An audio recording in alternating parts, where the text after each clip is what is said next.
All right. Well, folks, you know you're in for a treat when you hear that tune. 'Cause it's time for another week of the RecPoker podcast.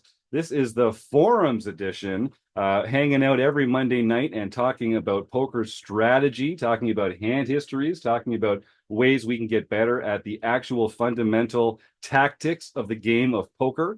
If you don't know already, my name's Jim Reid. I'm Bluff Storini in the home game and at RecPoker Jim on the hellscape we call Twitter. And I have the best freaking job in the world, hanging out here on Monday nights with the rest of the RECing Crew, our panel of leaders and awesome folks over here at RecPoker, just having the time of our lives. So let me start by introducing our sponsor. We're so grateful for the support from Running Aces, the official sponsor of the RecPoker podcast.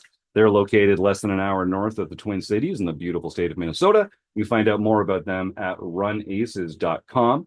Most of what we do here is free. We're a largely volunteer-based organization at RecPoker, so we really support. We really depend on the support of our sponsors and our premium members. And if you're listening to this and having a good time, I'd encourage you get involved in our premium membership. It's only $22 a month, but you can get your first month for only $5 by entering the code RecPoker at checkout.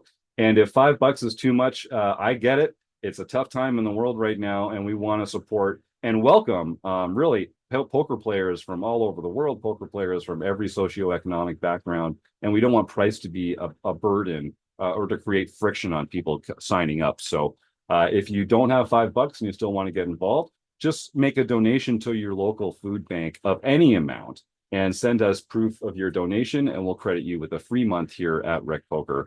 And we'll be offering an opportunity later in the show to give away a prize and help support a local food bank as well.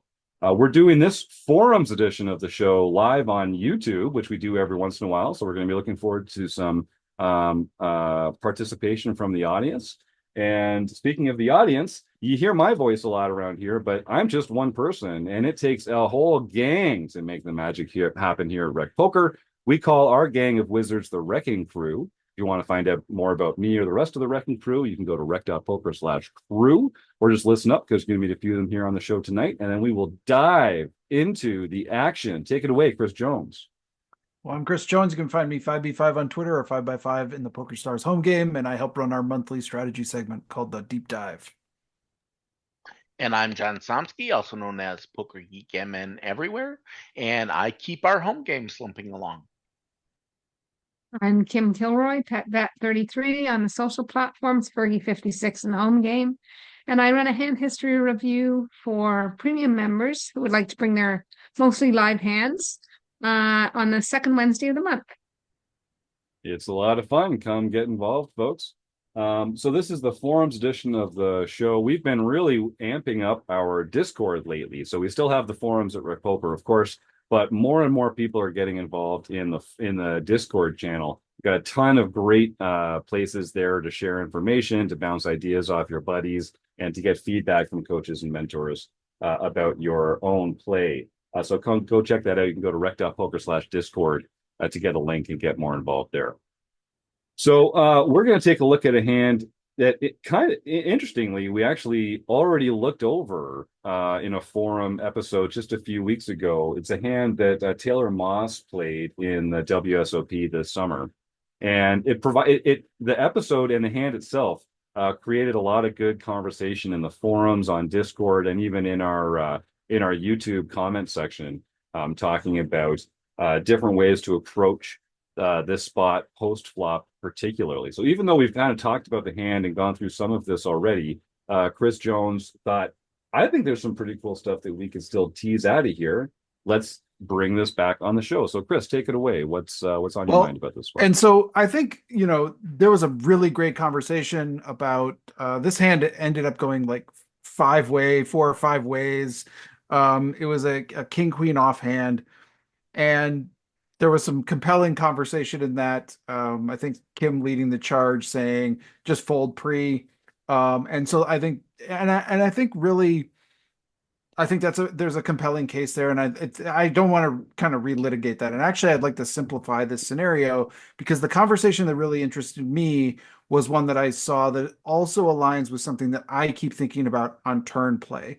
And that is that when we are out of position on a turn, having had the initiative and then having C bet and been called.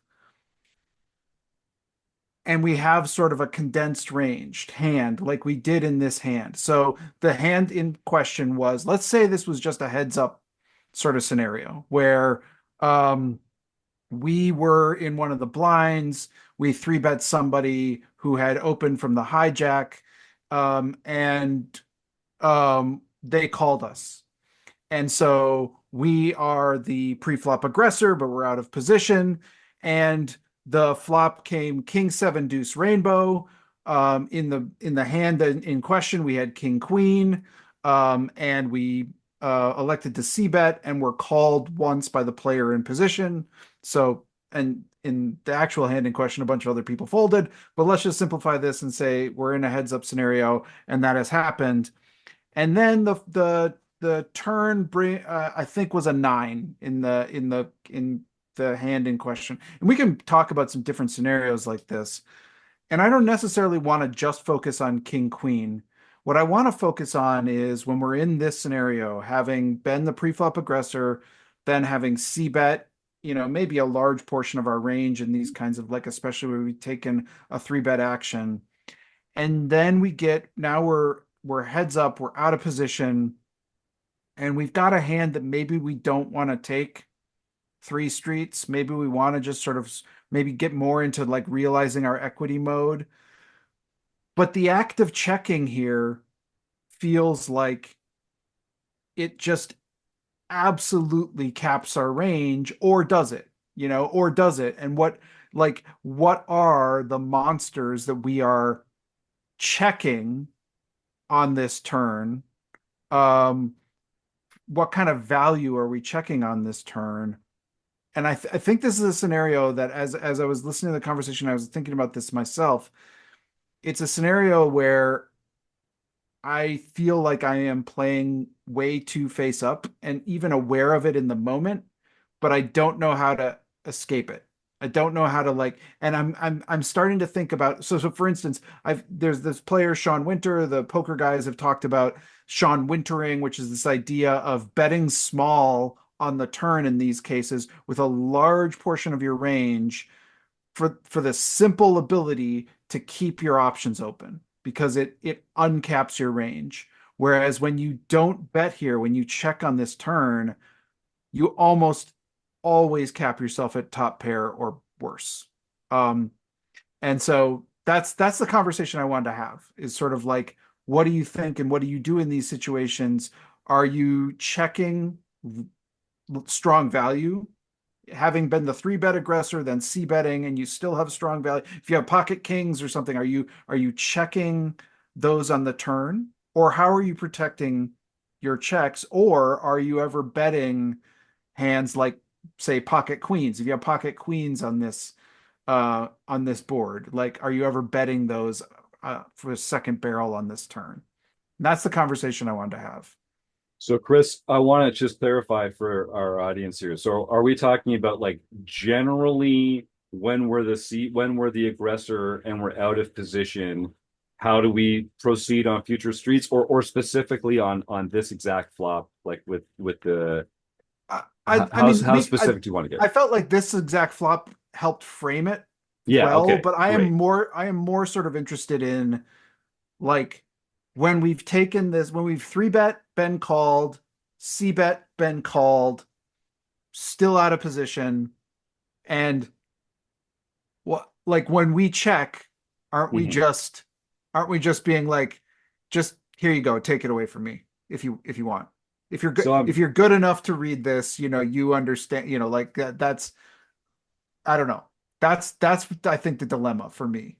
So I want to open this up to the YouTube chatters as well as our panel of RecPoker Crew members here. So there's there's several questions here, I think. But the one that jumps out to me is sort of, we're supposed to be C betting at a high frequency when we're the 3-better, right? We've got range advantage. We can size down. When we're out of position and they don't fold on the flop, there's always this question in my mind of like, so what street am I going to give up on? Like, I'm not going to go 3 streets with every hand that I 3-bet with, obviously. So you're going to be taking all the hands that you're going to be taking your entire range that gets to the flop. And I guess we're asking our audience sort of how do you segment that range? What are the hands that you choose to c bet with? What are the hands that you choose to check with? Are some of those checks check raises? Are they give ups? One question that always comes up in this question is, like, do we need to be balanced against every player that we're encountering in this spot? It's a very large conversation, so I'm glad we're opening up a new episode for it. John Somsky, you unmuted first.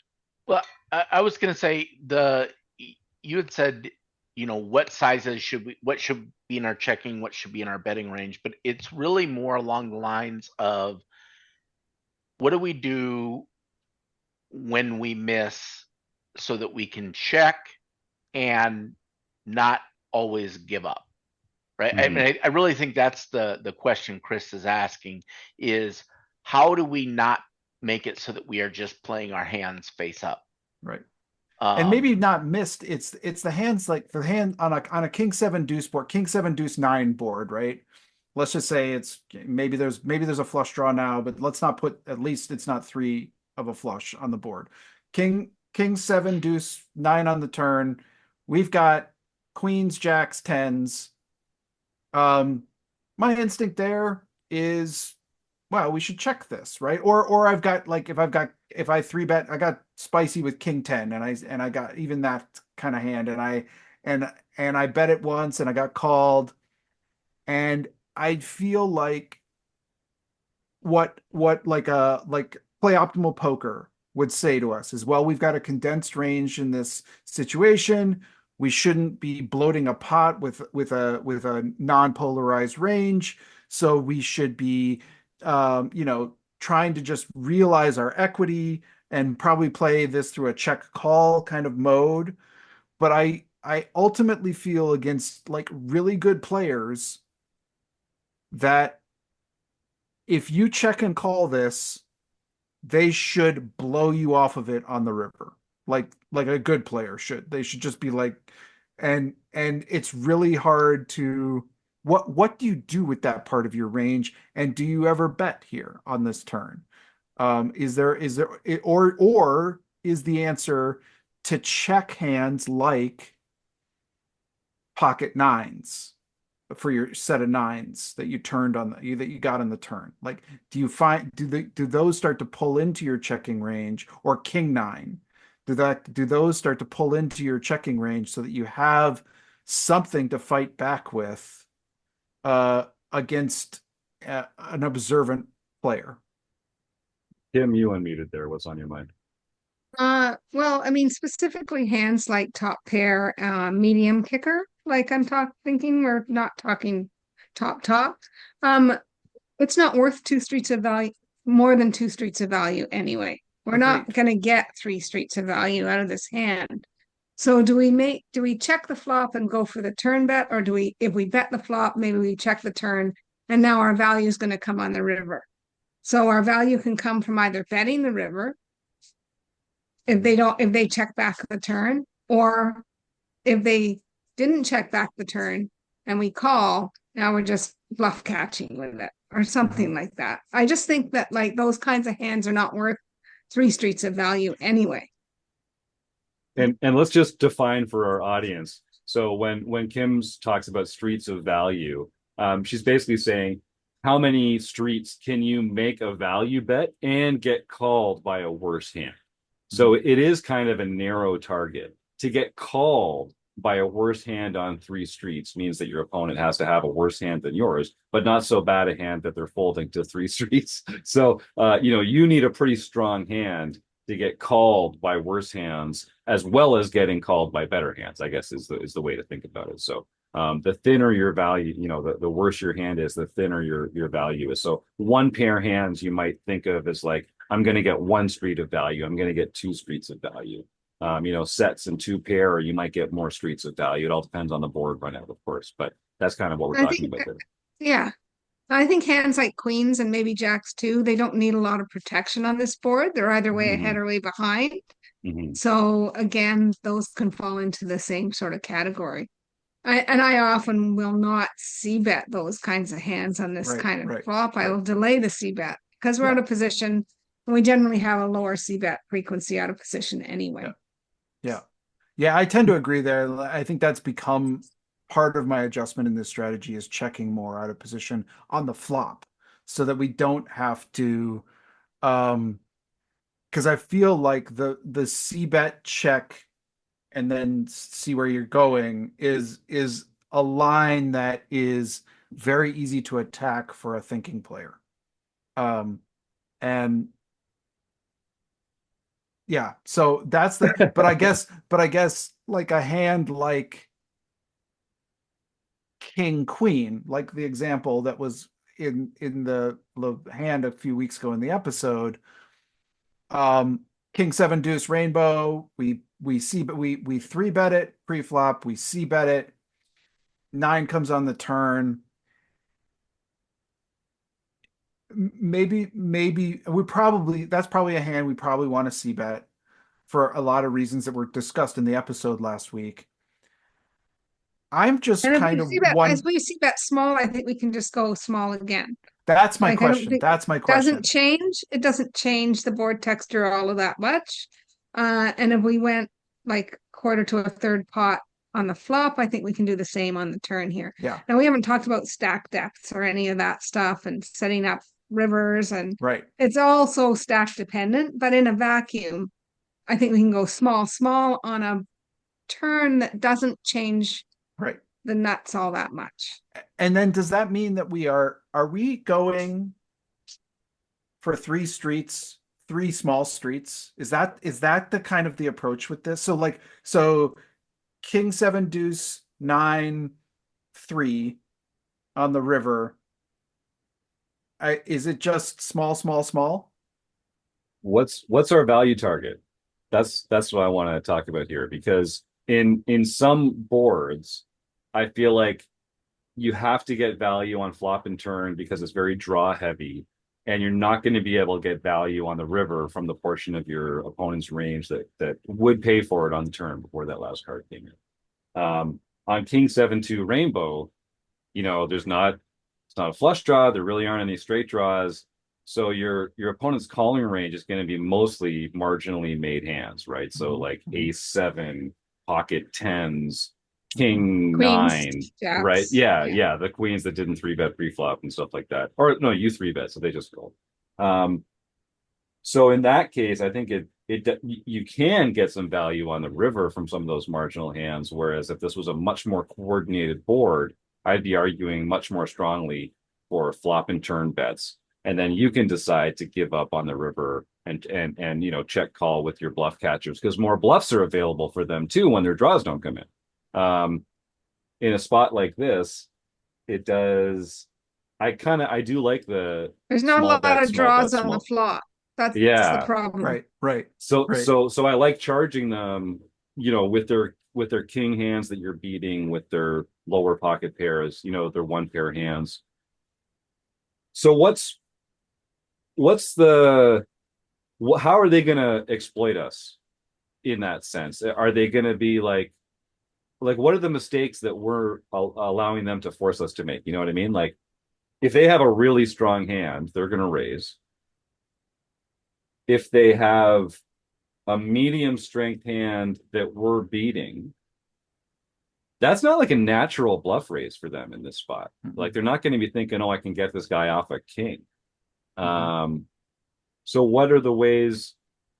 I guess so. Like one way that we're kind of inviting them, I guess, would be they can also kind of slow play their very strong made hands, like set of sevens, but they're not. Ace But if we're king. just making, yeah, ace king. If we're making small bets though, like they're not capturing as much Right. in the hand as they should be with those monsters. So what's the So again, downside it for depends us? on stack sizes. Yeah, and Mike Day did mention right as soon as we started talking about this, he's like, okay, well, we need to talk about stack sizes. But like we've got some good comments in the YouTube chat here. But yeah, that's a really good point, Kim. Because you, as the hero, also shouldn't be just making small bets. Like we are kind of still copying our range a bit, I guess, by not trying to capture more value. by our own monsters. John Thompson? Well, I was just going to say, if you're doing 3 streets of small bets, is that any less space up Right. than Well, yeah, doing the check? I don't know. Like it depends, right? Like because you can bet that you can include then some of those stronger hands at least on the flop and turn. Probably on the river is where it gets really dicey. Because like if you have a set of kings on this board, I could see betting if and especially if you sort of understand this as a strategy out of position that you want to sort of protect yourself by doing this. But then I think once you get to a river, that gets a little dicey. Like you probably want to capture more value there. Yeah, because so what we want is we don't want to be totally exploitable. Right. So one possibility is that we continue to bet, right? We could just blow all 3 streets, but then we are putting money in that it's unlikely they're going to call, and we're going to be really value owning ourselves because they're going to, they're going to call with everything that beats us and almost nothing that doesn't. So that's not such a great idea. We can also just start checking a lot more of our strong hands to include in there. And if the person we're up against you think is the type that will almost always see this and try to blow you off by the river, then that would be perfectly acceptable. You do it twice and they're not going to do it anymore because they're going to see that you have accommodated or made that change, and then you can go back to your normal style of play. And or we need to come up with a different way to do the balance. So if we were to do the small bets each 3 times, would there be other things like you'd mentioned? You could put your strong hands in there on the first 2, but you're really going to want to make it bigger on the end, which again lets them play the river perfectly. Yeah, it does. Right. Um, That's why this is. It's hard to play out of position, right? And so like, but part of the question for me is thinking about. So it is. Let's just it is hard to play out of position, but how do we do our best to not cap ourselves while still maintaining balance? And and balance isn't necessarily an objective in and of itself, but it is an objective so that we're not being exploited, like you said, against a good player. And I think once they see, I can think of a couple of like really good players in the Minnesota area who I've played with recently, who I know did this to me. Like I had hands exactly like this, where I'm out of position against them, and we got to a turn. I checked because I had a condensed range, like a medium strength hand, and then I just faced, the dragon's fire on the river, and and now I'm stuck in just like the situation you don't want to be stuck in when you're out of position, where it's just like I don't know what to do right now. So I guess I'm just trying to think about ways to, and I guess maybe it's bet small on the river or on the flop and the turn, and then sort of evaluate on the river. That sounds hard. that sounds like we have to think a Staying lot. out of position is hard. Yeah. Yeah. Yeah. And you can see why, right? And especially when you're dealing with experienced opponents. Like I think this is a real difference between, do you even need to worry about defense in spots like this? And I mean, you do against good players, but a lot of, less experienced players aren't going to be able to take that much advantage of it. And I guess, the other question is, okay, I want you to put yourself in this position. Like, I want to ask about hands like pocket nines, pocket kings, king nine, right? Those hand, like you turn to set on the turn, or you turn to set with the nines, you turn to pair with the king nine, or you just had kings the whole way. Are any of those candidates to check on the turn so that if you unleash this fire breathing dragon on the river, you have something to say, aha, I got you. And what would they be? They'd be the hands that had showdown I'd value. say Yeah, Kim, go ahead. I would say set of sevens, set of nines for sure would go You would into check that. those on the I turn could, you sometimes. can. I Yeah. mean, yes. Yeah. Yeah. Okay. Especially the nines. The Yeah. nines are so disguised. Yeah. Right. And so that really helps you be able to maybe then check your queens and your jacks. Because now you have something that you can fold when you know the river goes out of control, but you also have something you can call with. Yeah, I probably wouldn't check queens and jacks though.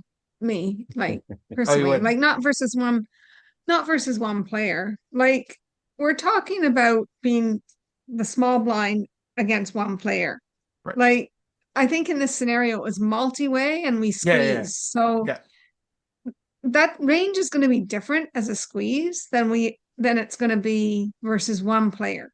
Yeah, and I wasn't trying to equate these situations. Yeah. The conversation that was coming up was more, and When that's we're why I out of wanted position. I was just trying to simplify. The conversation was really like, what do we do with these hands that are value but vulnerable, or value but not like three streets of value? And we're in this kind of spot. Mm-hmm. Let's go through some of the comments here Mm-hmm. in the YouTube chat, and then I want to talk a little more about sort of like generally this question of like inviting the bluffs, or sort of like this sense of giving up on an earlier street, which is something that we have to do. We have to be very thoughtful about this when we're playing out of position, no matter what our hand is, no matter how many people are in the pot. But let's skip that for now. So yeah, Mike Day talks about what about check raising the turn, which is an interesting way. We talked about kind of adding some after the check, steps and mechanisms um, to get some extra chips out of our opponent. Let's come back to that one in a sec. Phil says Andrew and Carlos would have us checking that flop out of position, even after a 3-bet. No, that's King 7-2, like King 7-2 Rainbow. That seems to me like it should be a high frequency C bet, because it's hard for opponents to hit. We have a ton of kings. So I won't doubt Andrew and Carlos, but I'm curious. I'm kind of curious to follow up on that a little bit. We'll see what we can see. Eric Anderson says your betting range is driven by your value hands. So you figure out how many value hands you have and then find the appropriate number of bluffs for your bet size. Yeah, and that's exactly how you should be thinking about this kind of stuff, starting with your bet size and your value range. But the question I think for that Chris is posting here, Eric, is which value hands are we including in that betting range? Because some of those we might be holding into this checking range for protection. Mike says, hold on a second here. Mike says, I would probably bet any kind of combo draws or any mid-strength hands that are vulnerable on the turn, I think is what he's saying here. And so then would we be checking some of our very strong hands to kind of protect our checking range? I'm sure that's also very stack dependent. If we're very deep, we're not going to be able to take any streets off with our very strong hands, but in tournament play, we're not typically going to be that deep for that to be an issue.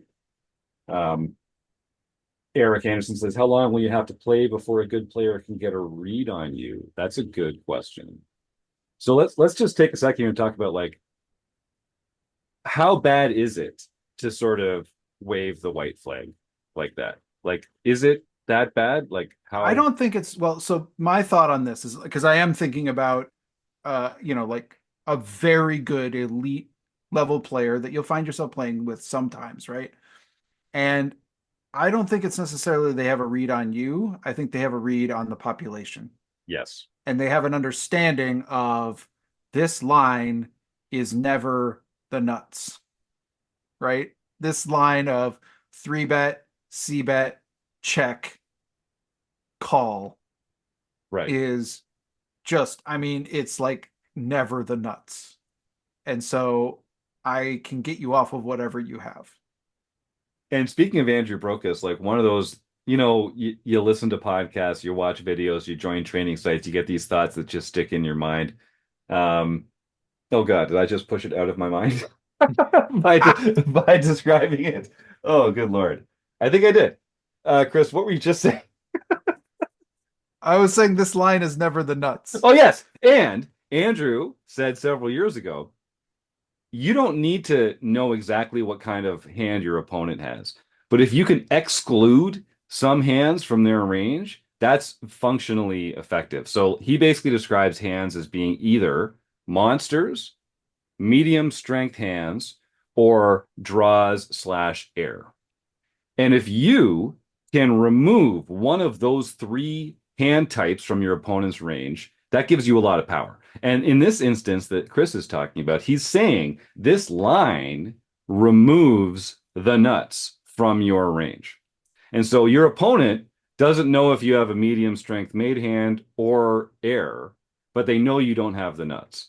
And that allows them to apply a lot of pressure on the river, really no matter what you do, once you've capped your range in that way. Is that essentially correct? Mm-hmm. Yeah.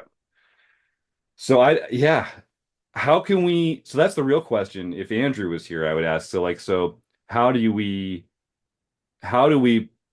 not wave that white flag? How do we not indicate that we don't have the nuts here without bloating a pot out of position? Yeah. And then again, on the river, you have to kind of have the same.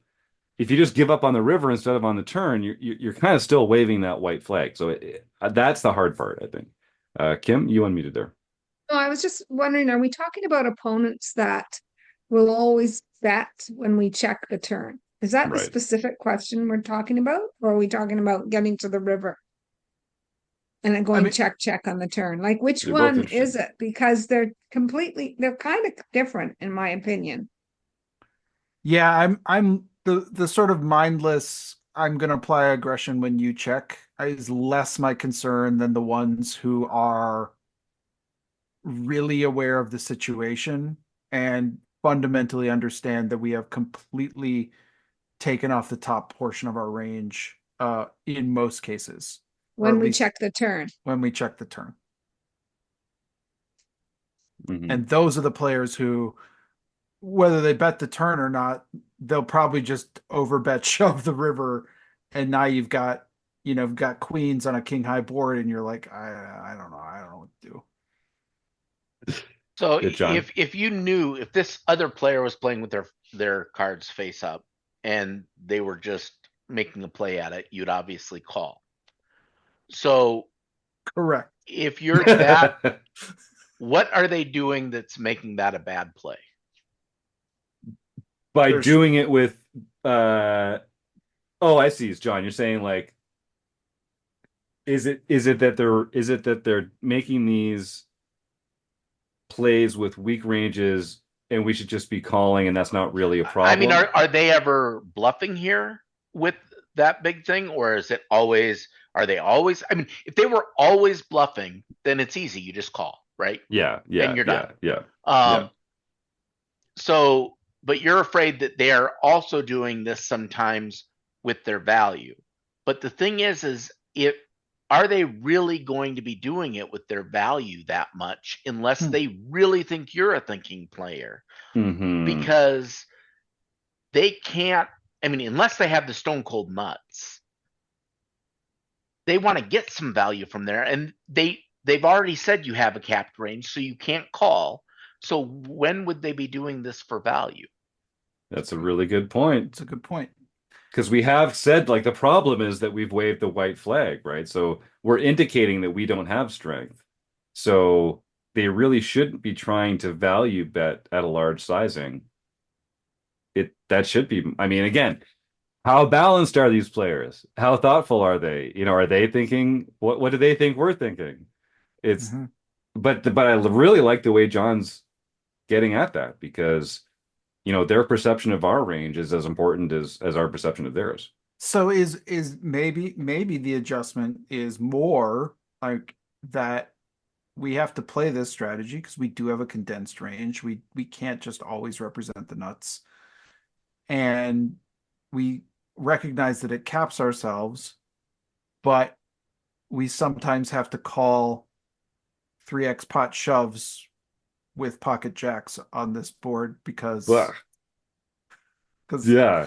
because we just have to do it sometimes. Well, Is that I mean, if you can ever read the situation such that they would never be making this play with value, which is a very subjective, hard thing to do. Sure. I'm not saying Right. that's an easier given, but if you can get there, then the call should be kind of obvious. Mhm. I mean, because you're playing for such big stakes, and because the calling without the proper things is so devastating, it's really hard to do. And they don't have to throw a lot of value in there to be getting the proper odds there either, so I don't know, but if you're that confident that they're making a play on you, just call. Mhm. Hmm. We've got some. I want to follow up on some really good input here from the YouTube chat. So Phil says check the flop and go with a delayed C bet on the turn, and he says, and if you're Taylor, then get busted. Nice needle there, Phil.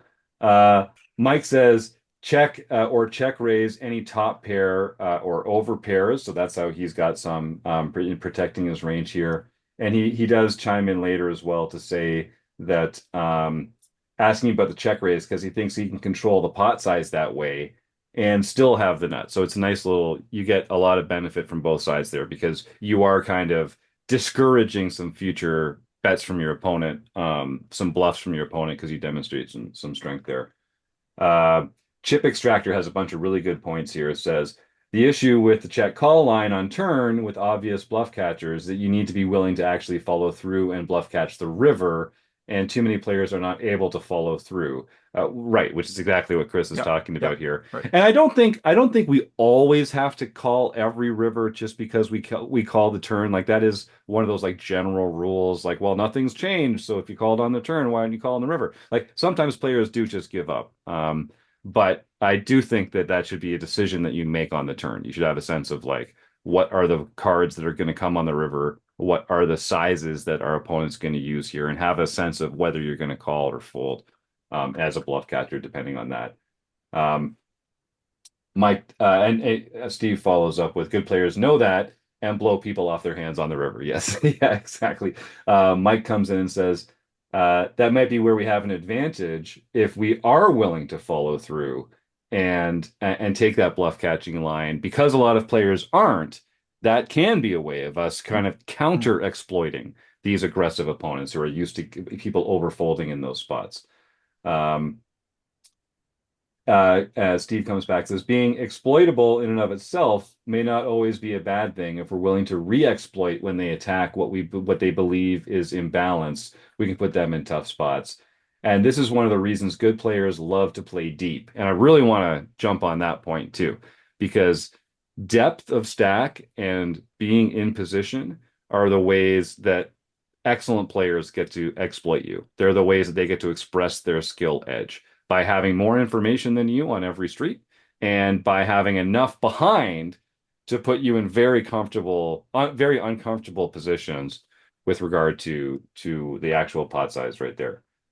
Couple more comments, then we'll jump back into it. Mike Day, I like the bet small on flop, bet big on turn tactic as well. Yeah, anything that, and like we're saying here, when our opponents don't range, when they don't raise, that also kind of caps their range a bit as well. We can kind of eliminate some of those monsters from their range as well when they don't raise. So when they just call small bets, that gives you the opportunity to take it away on a future street if you're in that kind of bluffing spot. Um, Evil Roy Slade says delayed C bet. And Chip Extractor wants to follow up on this point from Phil earlier. One of the biggest live crushers I know at 2-5 and 5-10 plays a strategy of checking entire range out of position on flops, which is like I get so that's an exploit, I'm guessing. Like one thing that's nice about it is that you generally are going to be you're going to be putting more money in relative to the pot, like pre-flop, while you get to have a skill or a card edge, and you're just not bloating the pot out of position on the flop. And because you're doing it 100% of the time, it's unexploitable. Are there is that I wonder, and Steve, if you're listening, feel free to respond in the YouTube chat.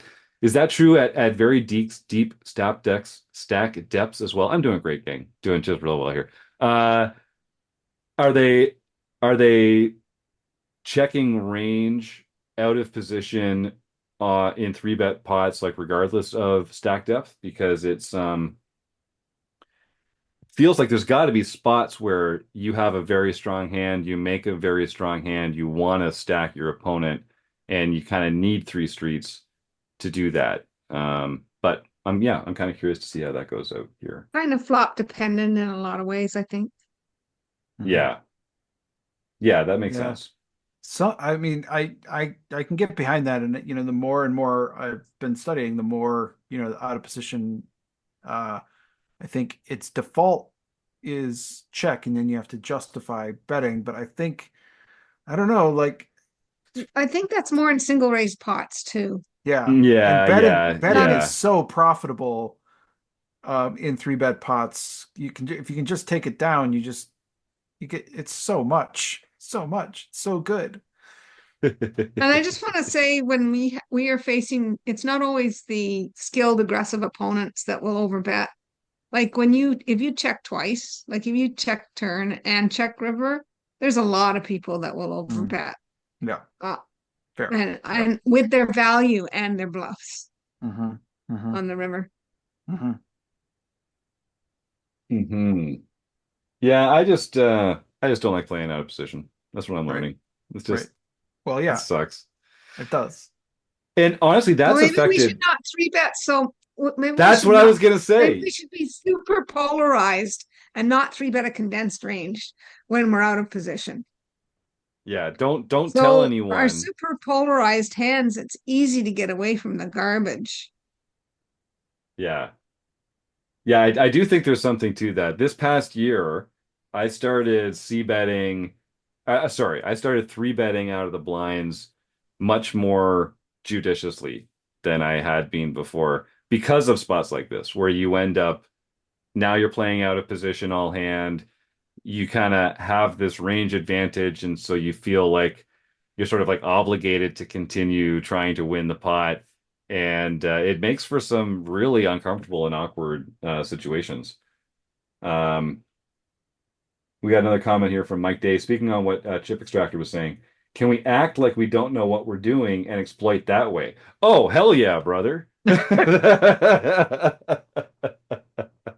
100%. Yeah, you can ask people if hot dogs are sandwiches. You can, get creative with your card protectors and props. You can open limp. You can ask questions. There's all sorts of fun ways to give people the impression that you don't know what you're doing, and then unleash hell.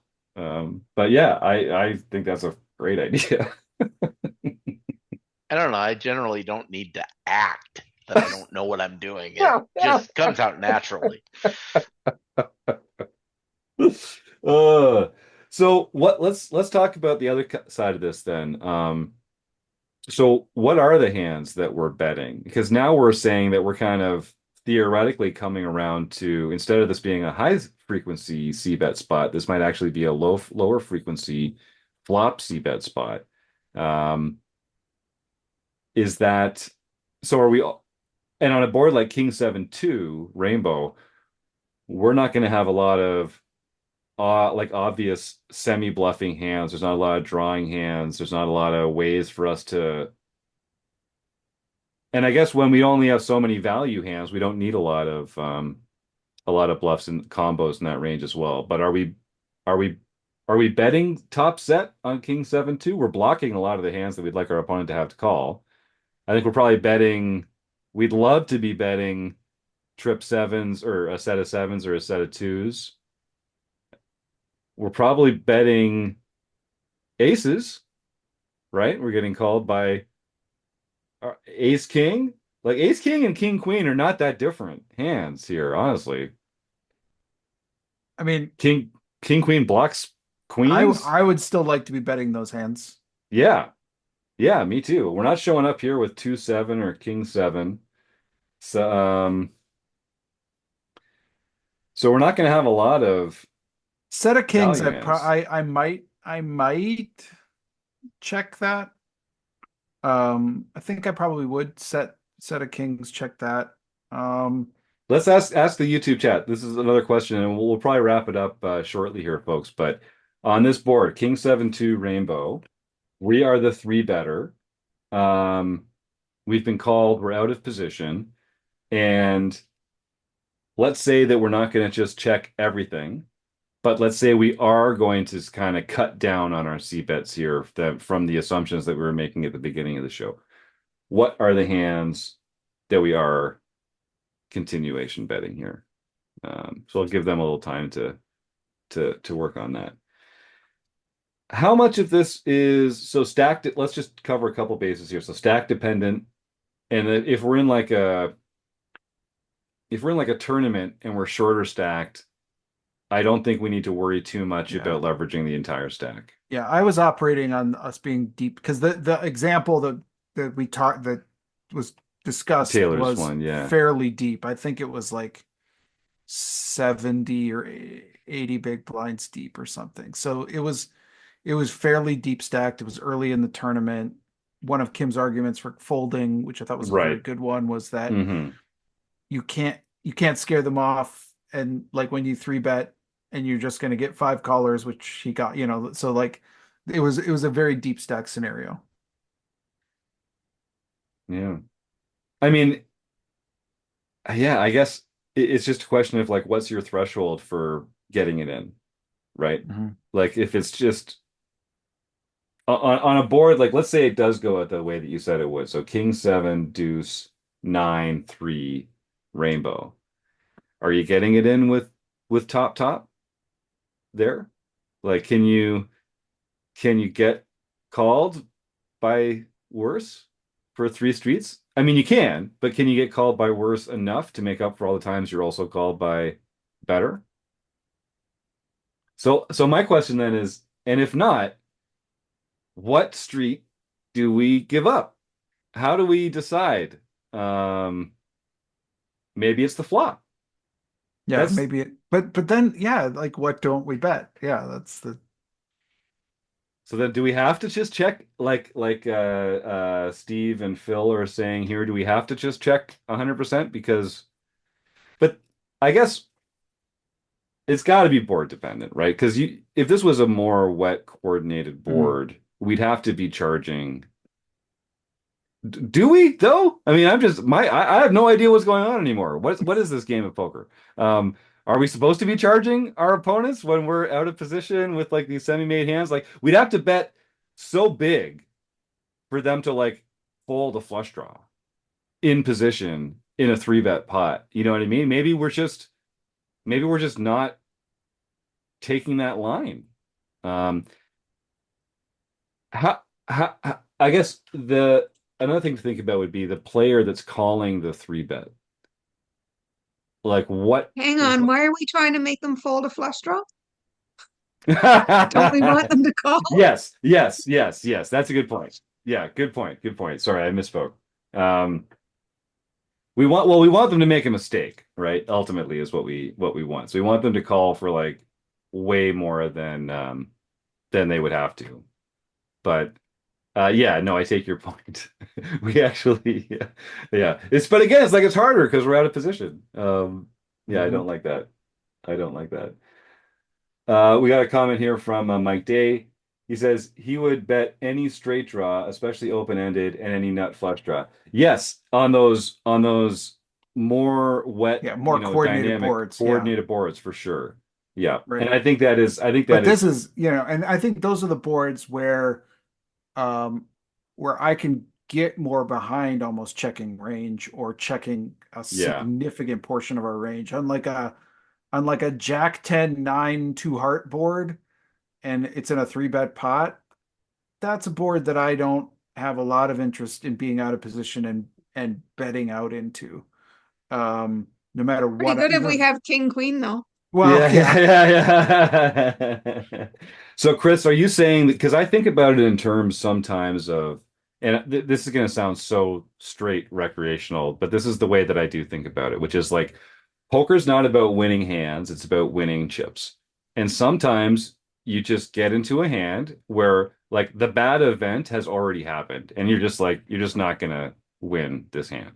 Or you're just not gonna win this hand often enough for it to be profitable when compared to all the times you're gonna put chips in and not win this hand.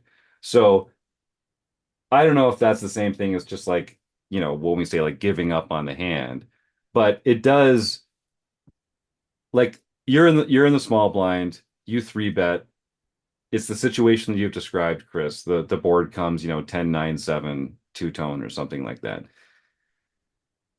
Is it that sense that like, well, the bad event has already happened and we're just like we just don't get to Yeah, win this hand? I'm a lot less. I mean, if I had, 10 9 7, like you said, versus the King 7 Deuce one we've just been talking about. In this case, we had King Queen and the 10 9 7 board, I have pocket kings, let's say.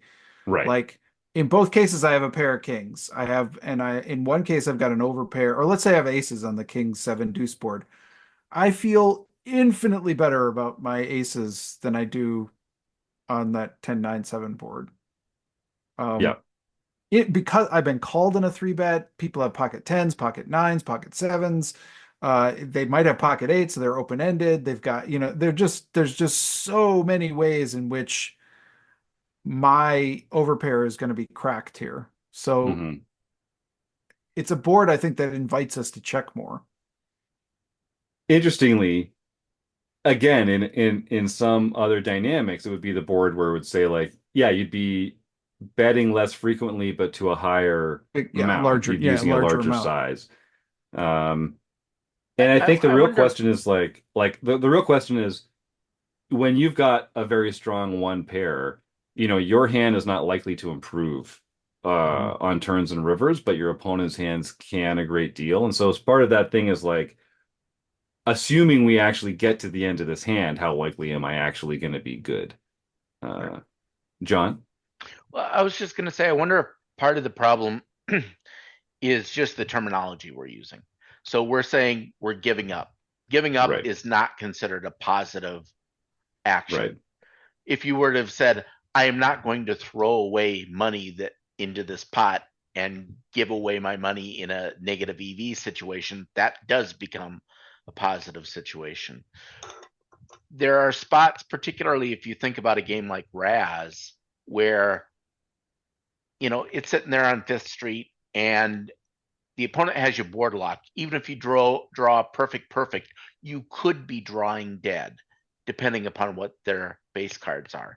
Even though you have a good hand and there's a good possibility that they don't have that good of a hand. But it turns out there's so much money in that situation. There's so many streets, and you're gonna have to put so much money into the pot to make it down that you just got to throw it away. And throwing it away, even if you have the best hand, is the best course of action because you just don't know. So, you know, maybe that's the case here. I'm not confident that it is, but there are situations in post poker that you just have to do something that you don't like doing, and it's the Hmm. right thing to do. Hmm. And folding the better hand is frequently one of those things, Yeah. honestly. And like it hurts, and you want to like know like what they had, and like you want to close that mental loop, as Eric Jin's always talking about saying, which makes us want to call. But I think that's a good point. And yeah, I think we should. I really like the way you said that, John. We should stop thinking about it as giving up and really just think about it as more getting into showdown mode, right? Because it's not like we're just open folding. We're just declining to continue betting. Um, and so does that mean that we should be betting some, like, so do we have to find some more exotic bluffs then on boards like this?